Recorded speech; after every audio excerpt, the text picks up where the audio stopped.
Good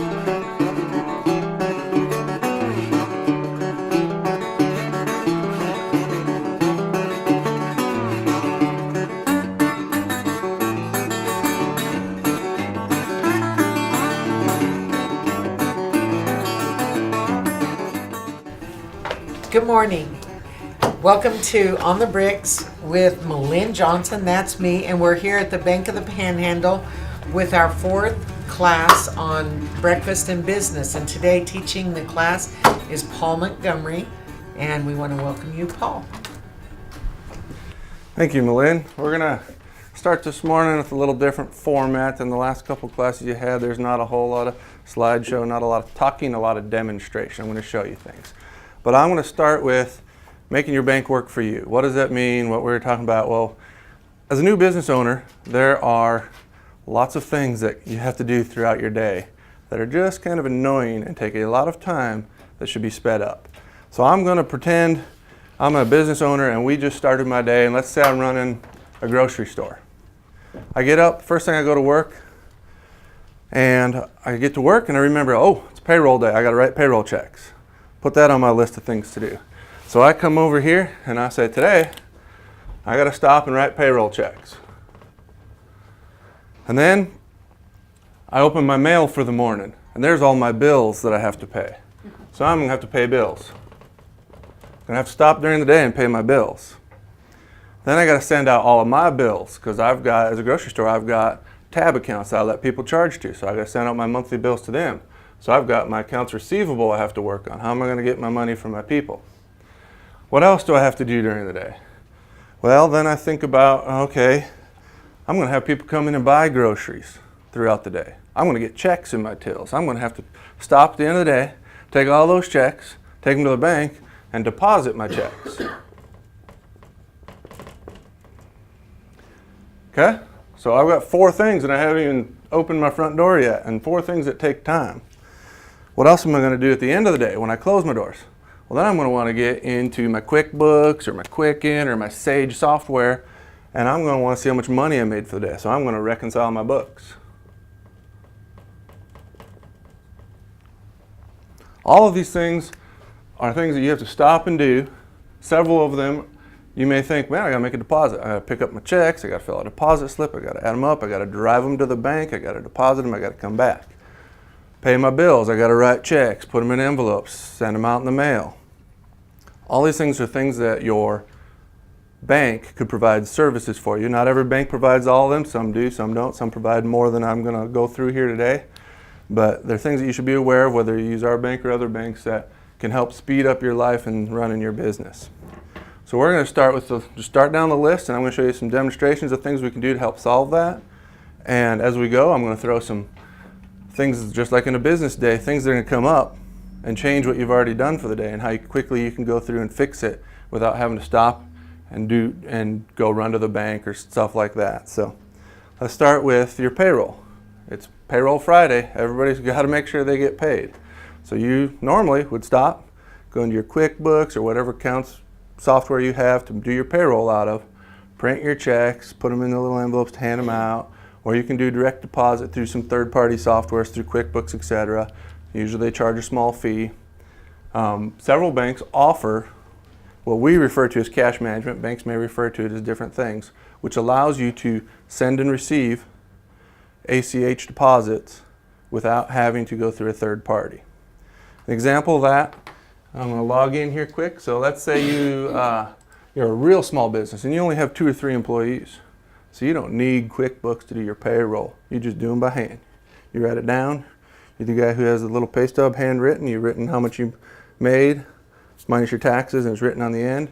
Doesn't matter. You don't have to have a fancy software to send out an ACH file. You can use our internet banking. I'm going to sit for a moment while I log in. I can't type while I stand. So all you'll have to do, right here, is log in to our internet banking. Let me open up my security here.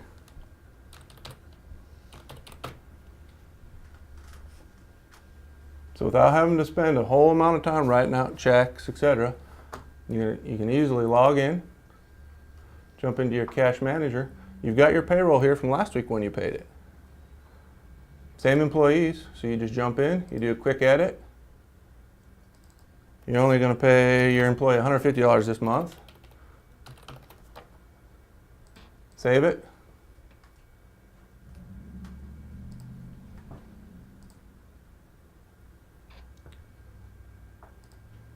This payroll is Friday. I'm going to send it off. There's a little security feature to make sure it's really you. It's going to call you and verify.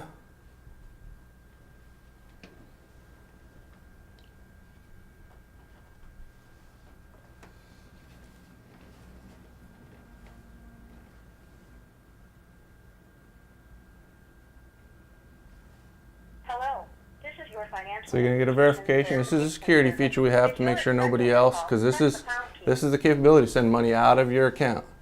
So that as a security feature, not only do you what you know, your passwords, it's what do you have, your mobile device, you can put a mobile device, an office phone, a home phone. You can list up to 4 different phones, and as you saw, I picked one as I went through. It'll take just a second to refresh here in a minute, and it'll show that it's sent. Your payroll's done. So if you had 5, 10 employees, instead of writing 10 checks, you can be done that quickly. And that is sent to the employee's account? That goes direct to their account. Direct deposit. That depends on your bank. Some banks charge for this service, some do not. Our bank, we do not charge for this at the moment. It's a free service.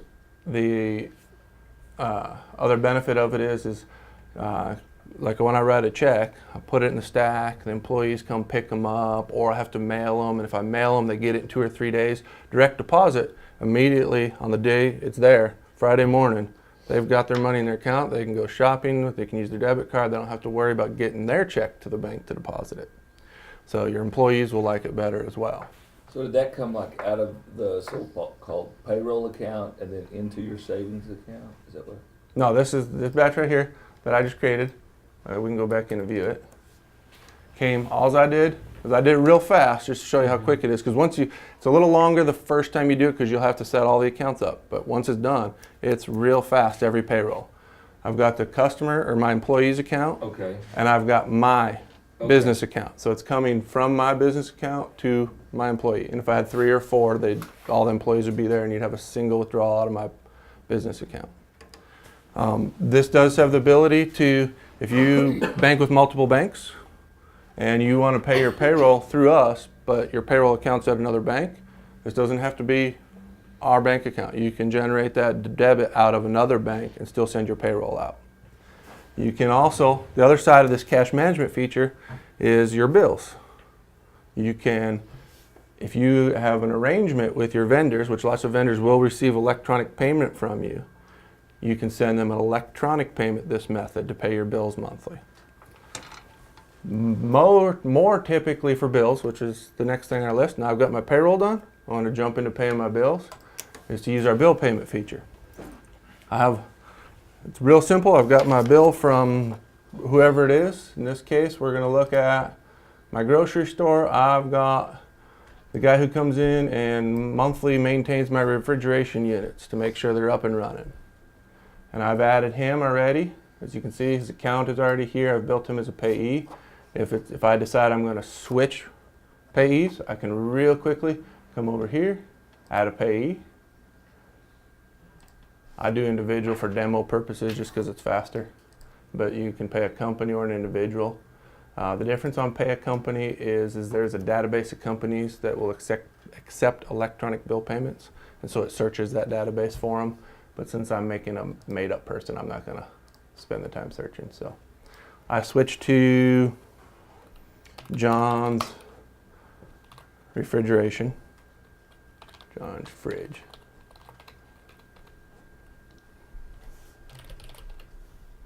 Put in his address. And again, if they don't accept electronic payment, it doesn't mean you can't pay them through bill pay. You'll just put an address. When you pay them, it'll kick a check to them. So you're not having to stop and write the check, put an envelope, pay the postage. That's all just done for you. So is that why it says check there on payment Correct, type? correct. Because I chose individual. All individuals accept check only. Okay. And several companies will be electronic, but a handful don't take electronic. So then you do check on those. Yep. So I create a new payee. Now I have John's fridge service, so I need to pay him. I need to jump over here and add him. Now there's a couple options when I'm paying my bills. If John comes in and he's here every month and he charges me a flat fee, $500 a month, to just come in and service my accounts, service my refrigerator units, and I don't want to have to come in every month and remember to pay him, I can set him up on a reoccurring payment. Whatever frequency I want. If he's weekly, bi-weekly, let's say John's monthly, and I've agreed I'm going to pay him $500 a month, and it is for maintenance service. And I've got the option, I want to be alerted, which will send me an email alert that the payment actually went out that month. And I can pick what day. So his bill comes in, I know historically he sent me a bill on the 27th, so I'm just going to pick the 27th. And this is a nice feature, is you can leave it go forever by marking the no expiration date. Or you can say, I've contracted with John through the end of the year, and then I want to renegotiate my terms, so I don't want to automatically pay him. So I'm just going to put in the end of the year.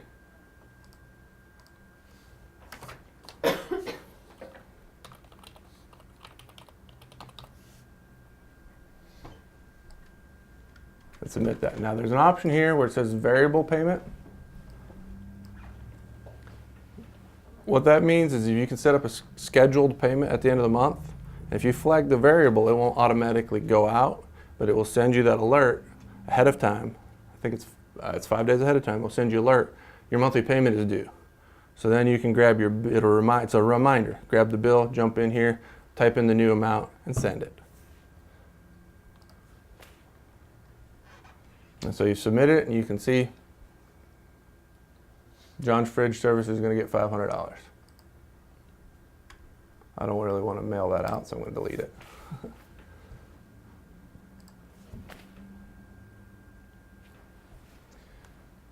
So now I've done my payroll, I've paid my bills. Next thing I want to do is it's a little bit low in the day, business is happening in the store, I'm going to take a look at all of my accounts receivables I got out there. It's the end of the month, time for me to send out my statements and collect payments. How do I want to get into my QuickBooks? Let's say I use QuickBooks, and I want to be able to pull in all of my transactions from my account, see who's paid, who hasn't paid, so I don't have to manually enter them. Again, these are all features that may or may not be offered by your bank. But we offer the option to download features. So you can come into download, pick your business account, and select the download range. Most typically is since the last statement. Now for a few softwares like QuickBooks, we actually have the interface so you don't have to come to our internet banking. Within QuickBooks you can put in your internet banking credentials and click Get Data, and it will come out and pull that in for you. But if you use another type of software like Sage, which is or Mass 90, a bigger, more expensive for larger companies, we don't have that interface, but you can still import to them by coming to this download option. And most typically you do since last download, so you're not doubling up on data. And pick what type of option. Microsoft Money, kind of outdated, sunsetted, but still out there because people still use it. We have Quicken, QuickBooks. And most commonly if you're outside of those two, of course QuickBooks and Quicken are the two most common used by small businesses. But if you use something else, you can always download in a CSV, comma separated variable, which is a simple file that almost all softwares can recognize and import. But you would just download it, and it'll give you the option to save that to your desktop or save it wherever you want to, and then you would go into whichever software it is and import the file. It'll bring all your transactions in, so you don't have to key those in. And then you can start doing your accounts receivable, because it would include any of your deposits would be in there, so you could assign those to one of your accounts receivable accounts and call it credited. That's one piece of accounts receivable. The next piece is going to slip into the fourth step in your item for the day. The day's over, you're working on your deposits. Everybody's come in, they've written you all kinds of checks. You need to deposit these checks. So You gather them up, you write out the deposit slip, you drive to the bank, you make the deposit, you get halfway back to your grocery store and the bank calls you, say, we've actually ran these, we discovered your math was wrong, we're going to have to make a correction to your deposit slip. You don't want them to make a correction, you want to take it back, make the person who added it for you fix it, so you have to go back to the bank, get it, take it back, etc. All that can be done from your office at your grocery store. We have a product called Remote Deposit Capture, and lots of banks offer this. It allows you to capture your deposit from your location. You do not have to take your deposit to the bank. You simply would log in. I can't remember what I called my company. That might be it. Yep.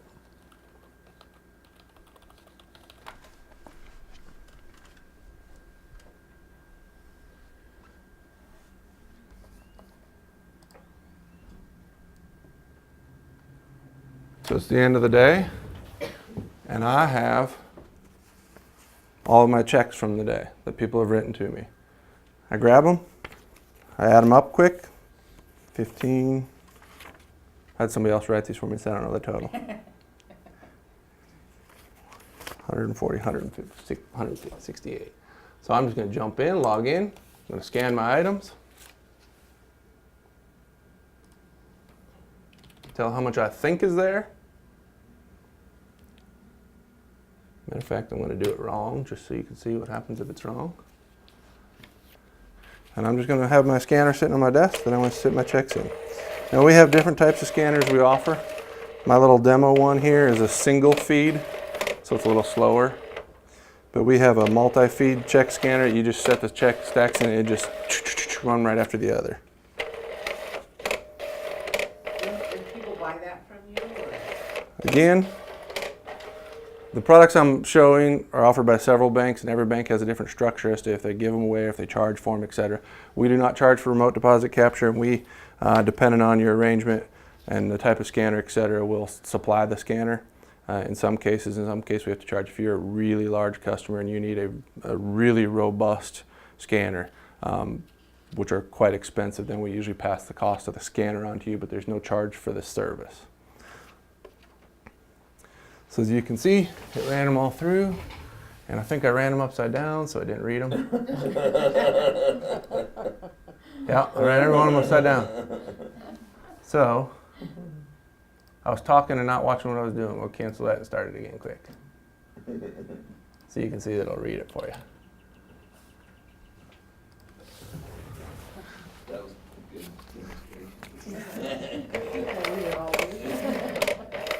But even having run those, you don't have to cancel and start over. You can flip the images and type in the dollar amounts, etc. It just works a little better if it reads it for you, so you don't have to type as much.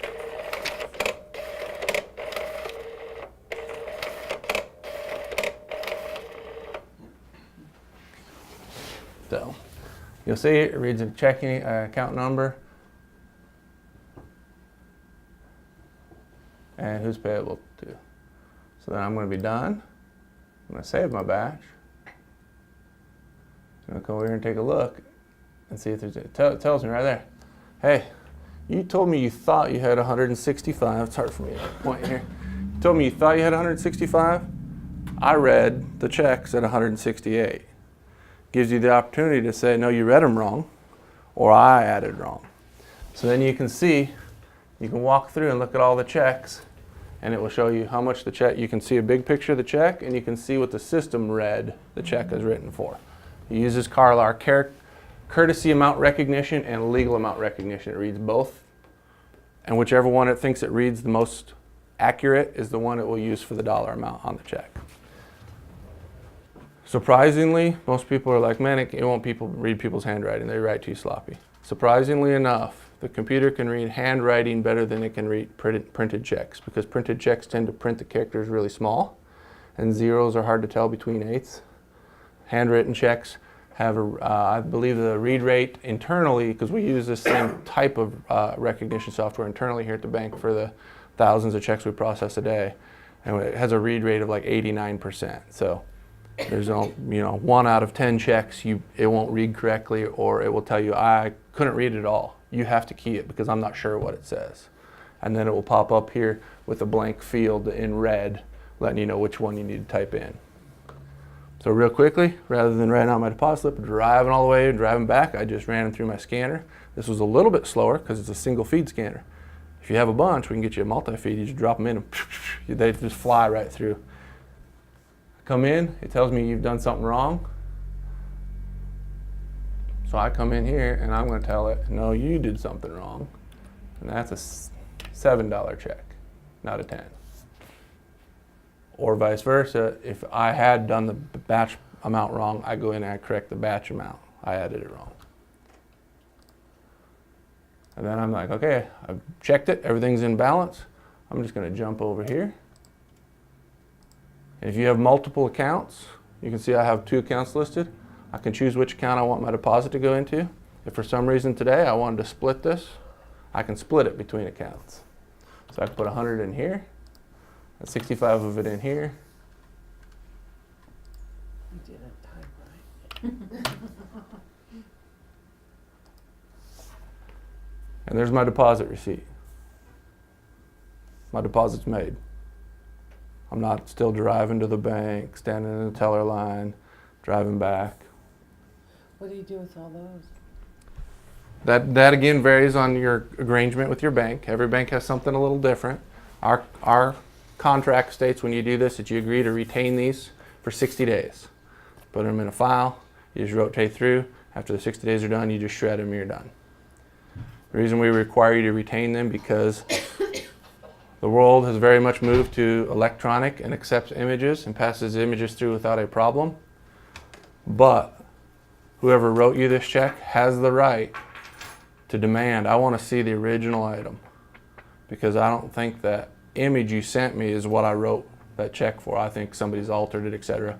Or the bank that it's drawn on may get the image and be like, man, we can't read that. That's a terrible picture. We want a fresh picture. And so they can send back a request to us.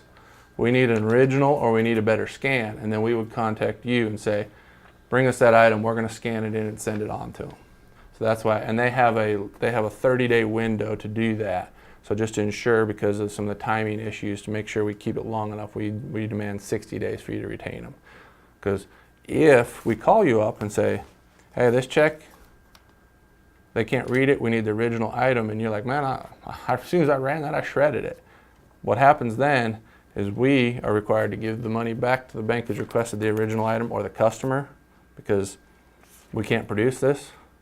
So then we would have to take it back from the depositor. So that's why we have the retention period. But like I said, you don't have to drive the bank, you just throw them in a folder, keep a running stack, pull off the back and shred after the 60 days, just rotate through.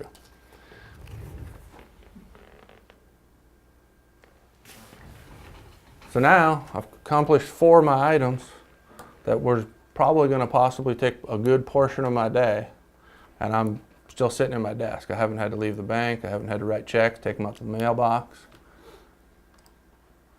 But the other piece of the accounts receivable that I could go back to through here is there is the ability to interface from here to any accounts receivable software. If you have a stub that you mail out with your bills each month that they send back, we have the ability, and I don't really have a demo for this because I don't have accounts receivable software, but you can run the stub with the checks just like you get it out of the envelope, and it'll read the check, it'll read the stub, and it can create 2 separate files. The stub file that you will pull off, and you can import to your accounts receivable and credit all of those accounts. So you can see, in the case of, let's say I wasn't a grocery store, let's say I was a gym membership. I was a gym, and I had all my members who had mailed in their monthly payments with their stubs. It will credit and show that they've satisfied their payment, and then the checks will pull off in another file that you send to the bank to make the deposit. So you don't have to do any double entry of making the deposit, turn around, entering it in your accounts receivable software. You can just run the items and it'll split it off.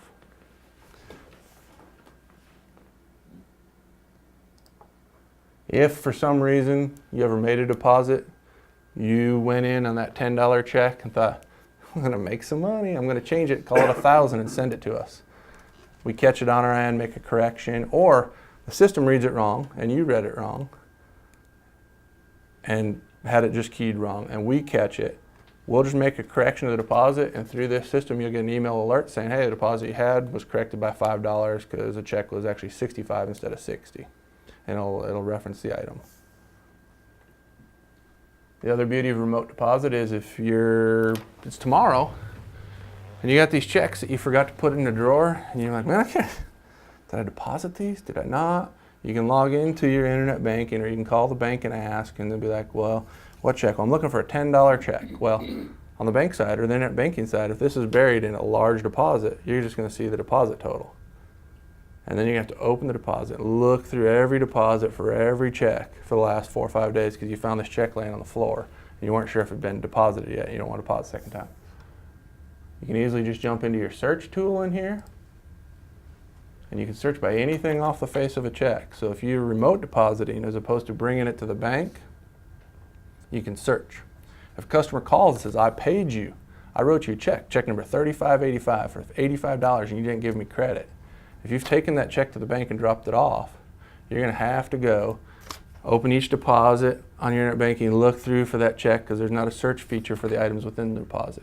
If you're remote depositing, there is a search for the items within each deposit. So you can jump in here and be like, you paid me? I don't think you did, but I'll look it up. So you can jump in here, 103, 102, 164. Did I actually send that deposit off? I did. Okay, good.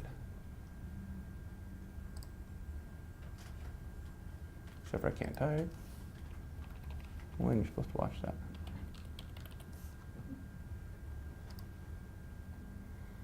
And so I can see by routing number is all I searched by, so I could see them all. But if I would have said, this guy called me up and told me he wrote me I don't have check numbers or temp checks, but told me his account number and his dollar amount.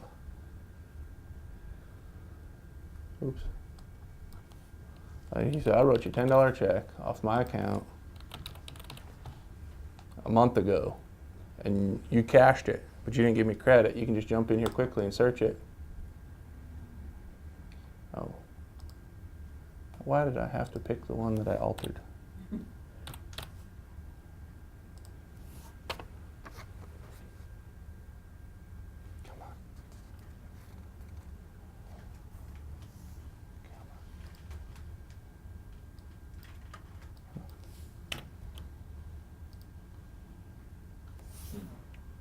I must have typed the account number wrong.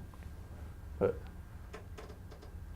it'll pull it up and see, even though you see it's a $10, that's the one I altered, that's why I was looking around. But you can search and find that $7 check the guy had sent you. Doesn't matter, it retains this for infinity. If this was, he called you up and said, I wrote you a check 4 years ago, you can jump in here and find that. Do you still need to endorse them? Nope, that's the other thing is you don't have to have the little stamp and get stamper's cramp or writer's cramp by endorsing your 400 checks.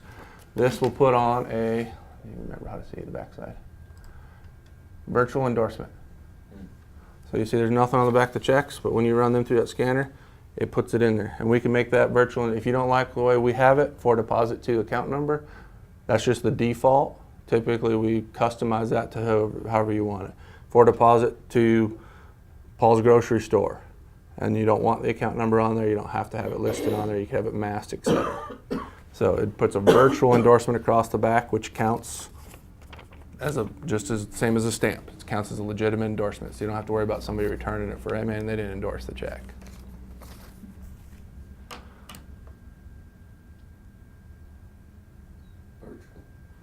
So now I've done all 4 of my items that were bothering me at the beginning of the day for sure. I've finished off my accounts receivable because I ran my deposits for the day. I split off the stubs, I imported my accounts receivable, gave credit to all my customers. All I've got left is to reconcile my bank statement for the day. If you might do that monthly, you might do it weekly, you might do it daily. But let's say we're reconciling today. I've jumped in, since I've been importing everything into QuickBooks, it's really fast. I do my download, I import, suddenly I realize that does not look like the right balance. And I look up and I see there's a check that came through my account for $200,000 that I never wrote. And it cleared my account 3 days ago. Now I've got to call the bank. And the bank says, oh yeah, it looks like somebody got one of your checks somehow and wrote a fraudulent check on your account. Don't worry about it, come in, or we'll mail you a letter. You have to sign an affidavit that you didn't really do that, a forgery. We'll return it. It's a little bit of a process for you. No liability on you because it was fraudulent, but it's a process and it's annoyance. It's your payroll that you tried to send out that day rejected because you didn't realize that fraudulent check had come through and there was no money for it. So it can cause all kinds of problems. So as you're reconciling, you think, what could make this better? How could I prevent this? Well, there's a feature that we offer and several banks offer called Positive Pay. And another wonderful security feature. I hadn't been active long enough, so it logged me out. Gives you practice on logging in. So it sends you a text every time, a different text. Nope, the Positive Pay is a method in which you tell the bank which checks you have written and how much you've written them for. And anything that you have not actively told us was written off of your account will automatically be returned as a Positive Pay return. It's a type of return that all the banks recognize that this account is set up on Positive Pay. It's a check that wasn't approved to be paid, so it will go back. So you don't have to worry about any fraudulent checks coming through your account. Now, several people are like, well, what if I forget to tell you that one day? If you forget to tell us, before it's returned, it lands on a reject list, and you have until 11 a.m. the next day for us. Other banks will be different cutoff times to go in and look any rejected Positive Pay items and say, oh yeah, I did write that check, go ahead and approve it. So it doesn't automatically go back, it goes into a queue for you to review. And then if you don't get it reviewed, we'll take our best efforts to try and contact you to make sure that, and as a last resort, if we can't get a hold of you and it's not reviewed, we will return it because we're not going to pay a check that we haven't confirmed was legitimate. But let me jump in here and I can show you that example.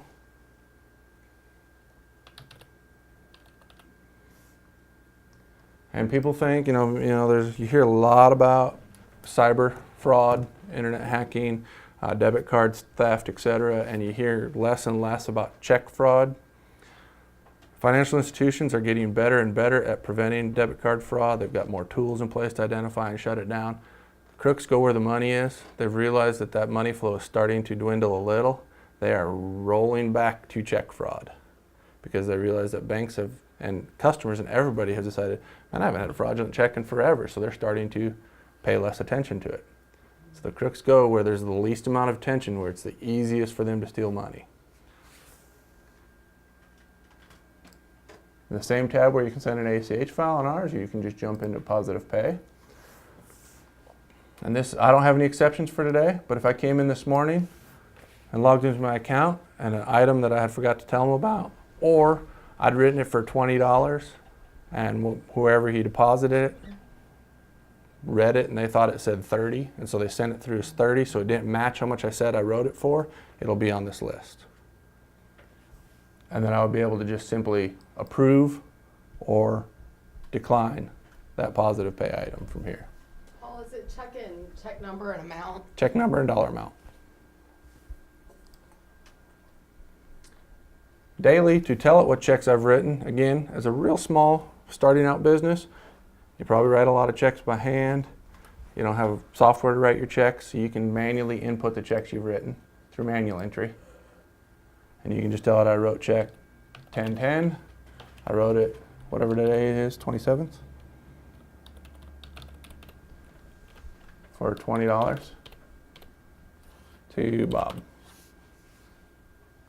That's for all the ones that you don't do with bill pay or? Correct. You can see I've queued this Positive Pay item. Then it gives me a second. It's like a verification step here where it says, now you have to view it, and this is what you told me you wrote it for. Are you sure? Yep, I'm sure that's it. That's the one I wanted. So it's confirmed. The other option is if I use like QuickBooks and I write all my checks out of QuickBooks, etc. QuickBooks has the ability to export your written checks for the day in a comma separated variable file, that common file that all computers talk on. So you can export that file and import it into here, and it will bring in the check number and dollar amounts for everything, and you just save it. I don't have QuickBooks, so I can't really demonstrate that, but it's just simple matter of export to your desktop, grab the file, browse, bring it in, upload it, and it will have that same list, and you say, yep, that's what I meant, approve, and you're done. So that's just a daily step. As a security feature of making sure the bank knows which checks you wrote, so you don't ever have the hassle of a check that came through that was fraudulent, or was, and it helps a lot not even for fraudulent checks, because banks, like I said, software reads a lot of these. We don't touch near as many checks manually as we used to, and if software reads it wrong and it comes through, comes from another bank to us, we're going to run it as what they've told us it is, and we put it against your account. And if you told us, "No, I wrote that check for 30, it's going to land on your reject list, so it'll help you identify checks that have been read wrong. Doesn't happen real often. Like I said, the success rate is really high on that. We probably have, what do they call that? Correct adjustments for items that have been read wrong. We can't have more than 1 or 2 a month out of the thousands upon thousands of items we process. So it doesn't happen often. It can be a nightmare to reconcile your bank statement though, and you don't necessarily. Because you're running down, you're looking at check numbers, and you're like, "Yep, check, that check's there," and instead of for $21.33, it ran for $21.38. And you don't, and you know, visually, when you're expecting 33, you'll see 33 on the statement, and you'll go through and you'll chase it forever. So it's nice to have a system that will say, "Nope, that doesn't match what you told me." So it gives you a chance early on to contact the bank and say, "Hey, that check cleared for 33 cents instead of 38, or vice versa." And we can start doing the adjustment process and fix it. So now all of the stuff I started out the day with that was going to be a pain, I'm done with. And I haven't finished my first cup of coffee over here. I've done a lot of talking, explaining it. Well, if you take all the talking, it took me 40 minutes to go through that. I take that out, I can do a lot of that stuff in half an hour. The deposits are fast. The payroll is really fast once it's set up. The other option of payroll I didn't show you or discuss is if you are using a QuickBooks, you've gotten big enough, you've got 40 or 50 or 100 employees, and you don't want to calculate the payroll taxes, so you want to use a payroll software to do that. You can export the file from there and import it into our internet banking, and we can send the deposit file off for you so you don't have to pay the fee to QuickBooks or to whoever you're using for your payroll, because lots of them charge you a small fee. They all vary, but most of those softwares charge you a small fee for processing the actual direct deposit piece. So you can use the software for what you paid for up front and create the file and just send it to us, and then you don't have to pay that ongoing fee of sending the file out. We'll do it. It just goes through us for no cost. So you've done all that, your day's over, you've made your deposits, you've reconciled, you get in your car and you're on your way to vacation. It's 2 o'clock in the afternoon and you get a phone call. It's one of your employees. "Hey man, I just looked at my time card and realized my time card was wrong, and I missed 3 hours, I forgot to punch in on Saturday, I had 4 more hours. Can you fix my paycheck before you leave?" You're already an hour down the road. You have the ability to access the majority of these items on your mobile device. So you can do it mobile. The payroll you can send out mobily. If you want to make a deposit, if you don't have the scanner with you and you get down the road and you realize, man, that one customer that I've been hounding forever, and I saw him in the lumber store last night, he's past due on his accounts receivable, and I finally got that check from him, and I had my wallet and I forgot to run it, and he told me I had to get it in today because he didn't know if he'd have money the next day. Mobile device.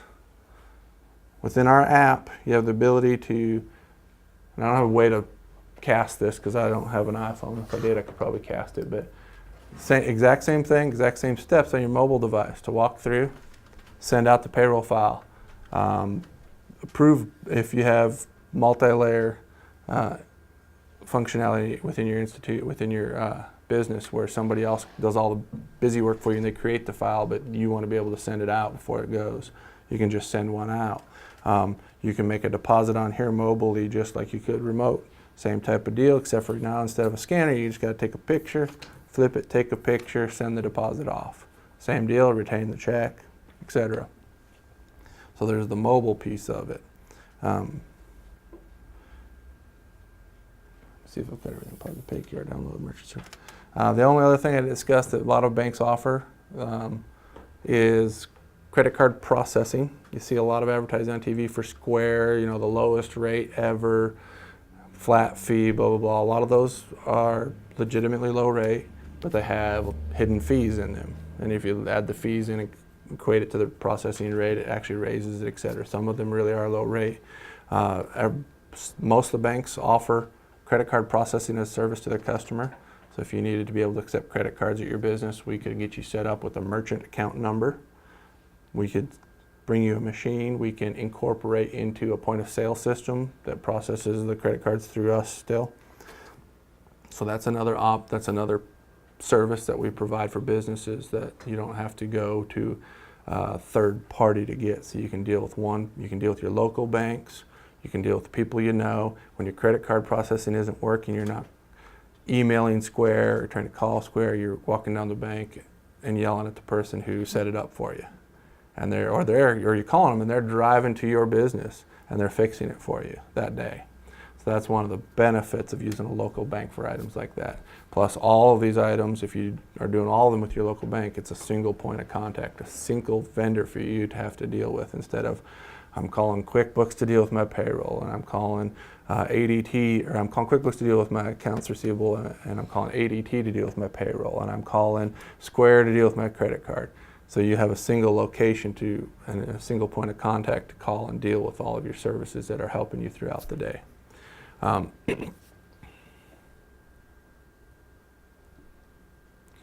the last thing that I didn't discuss within cash management, the ability to send out our ACH files. It also allows the ability, as your business grows and you can't do all of the tasks, it allows you to set up other users, and you're the administrator of that. You set the users, you control what those users have access to. And it's very minute control. So I can have a user that I only want to view the statements on one checking account, and that's all I want them to do. I can set him up for that. I have another user that all I want them to do is input the payroll and send it, but not be able to make transfers or see all the accounts or see my loan. And so I set them to access that payroll account only and to send files out of that payroll account only. It allows for dual control as your business continues to grow, because you're successful, and you need to have somebody reconcile the payroll before it goes out. So you don't want one person to have all that control and be sending themselves a little extra money every time. You can have dual control where the person who inputs the payroll file doesn't have the ability to send it, and somebody else has to go in, review it, and send it. So there's a lot of granular control within internet banking that you would not have if you did payroll file by writing checks, because you don't have any review process of that besides hoping they let you look at the checks before they put them in the mail. Is there anything I went over too fast you want to see a little more in depth? Anything else that you can think of? Man, I have this problem throughout my day in running my business. Is there a solution for that?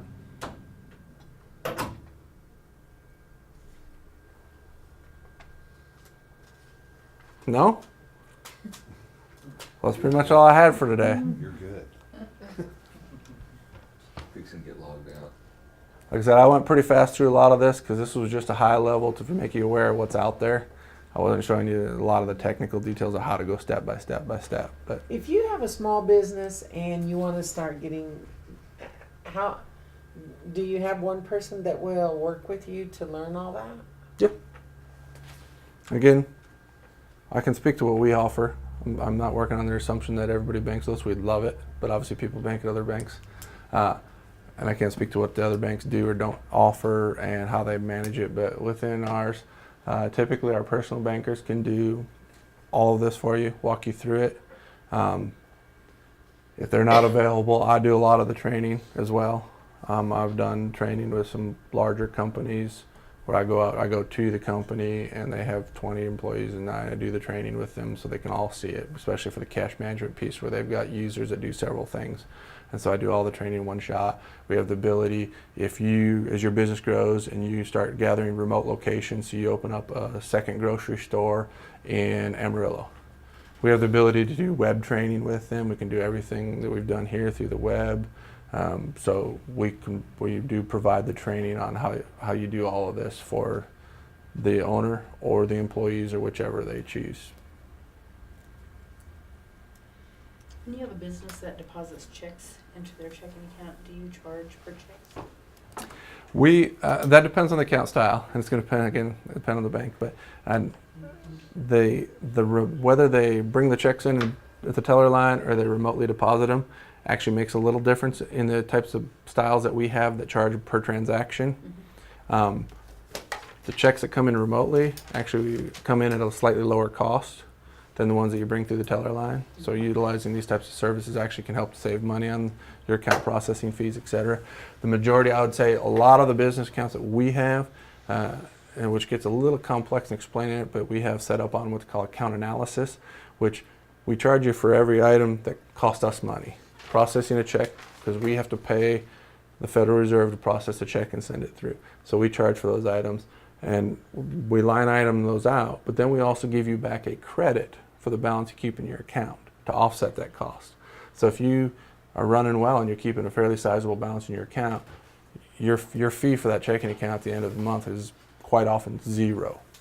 And if you're, like I said, it's pretty complex math, but we have a great little tool. You can come in, you can be like, here's my bank statement from my other bank. I'm thinking about coming to you. How much are you going to charge me? And we can put the data off of that into our what if calculator and show you, well, based on last month's, this is how much your monthly fee would be. So.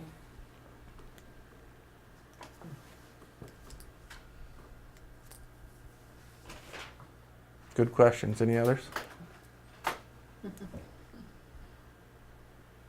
I would like to know with bill payment, we have an employee that has child support payments, and it's probably the biggest inconvenience of like writing out the check and like the FGN number and all that stuff. Do you know if there is a way to set up bill payment just to do automatically throughout our account, or would that be considered a business that could be listed? You can. You have to check into that. No, you can do automatically. I'm trying to understand the question. You're asking to just automatically write that check with that account number on it and mail it every month for them, or to try and do it electronically? I have to do it weekly. Weekly. You can do it weekly. Okay. You can do it bi-weekly. You can do it semi-weekly, and you can set it up as a scheduled payment. Okay. And if it's a consistent amount, Varies, but I can change if it varies, you can flag it as a variable amount, and you can put the memo line in there. If you have to have the case number or whatever it's called in the memo line, you can have that in there and save it. So it will print that on every check every time. And then if you do a variable, when it's due, it'll send you a little reminder. Hey, it's time to pay that. And you just have to go ahead and type the amount and hit send. Okay. And the check will print, go out in the mail. Now, the warning on a check is it's still the mail. It's the United States Postal Service. So if you try and do it the day it's due, it's going in the mail. It's not getting there that day. Typically, it's 3 to 5 business days.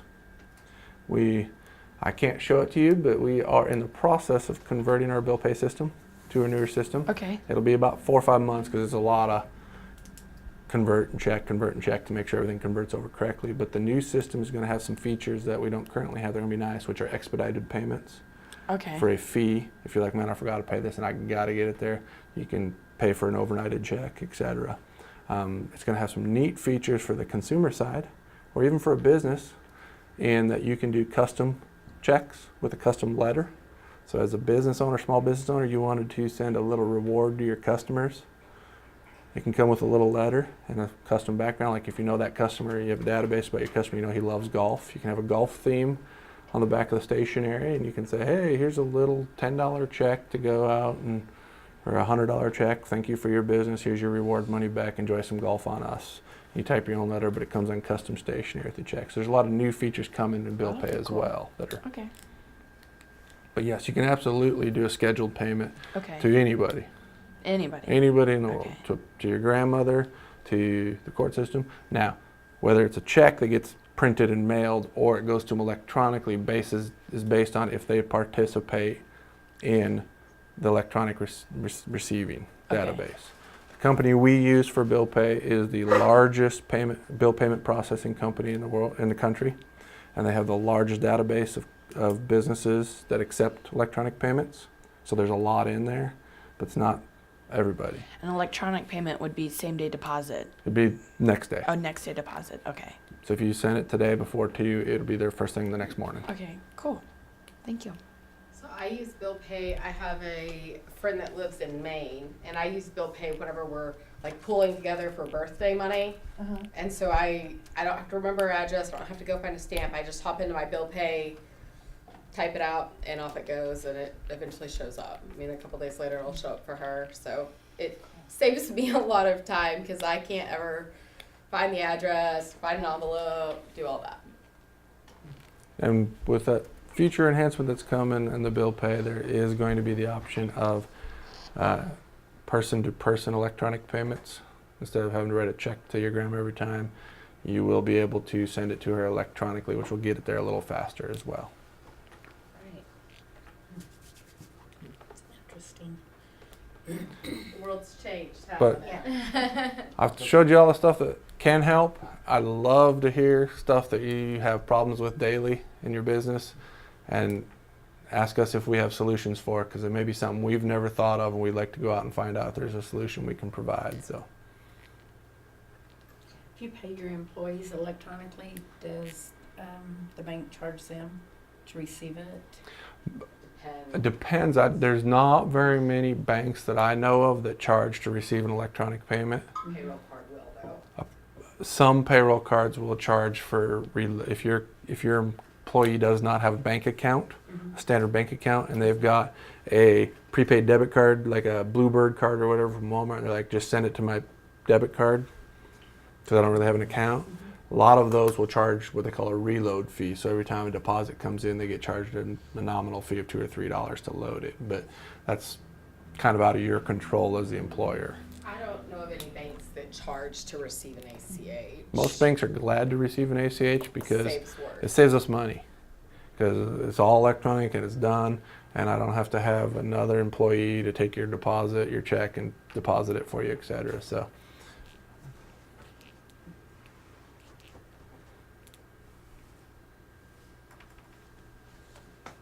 she would mention payroll cards. That is something we have not. We have looked into providing them for some employees, and they've passed on us, etc. But it is a service that your banks can provide. If you have several employees that don't have bank accounts for one reason or another, some just don't want them because they say, if I have a bank account, I got in trouble with one time because I wrote too many bad checks, and I just don't want to mess with that. I want it all just on a prepaid debit card that stops me from spending money I don't have. We can provide the service of payroll cards. That, of course, let me close that out so it's bothering me. That, of course, is typically a charged service because of the cost of the cards and the cost of having that all set up, and it varies significantly based on the size of your business, etc. So I couldn't tell you how much it costs, but it is an option that's out there as well.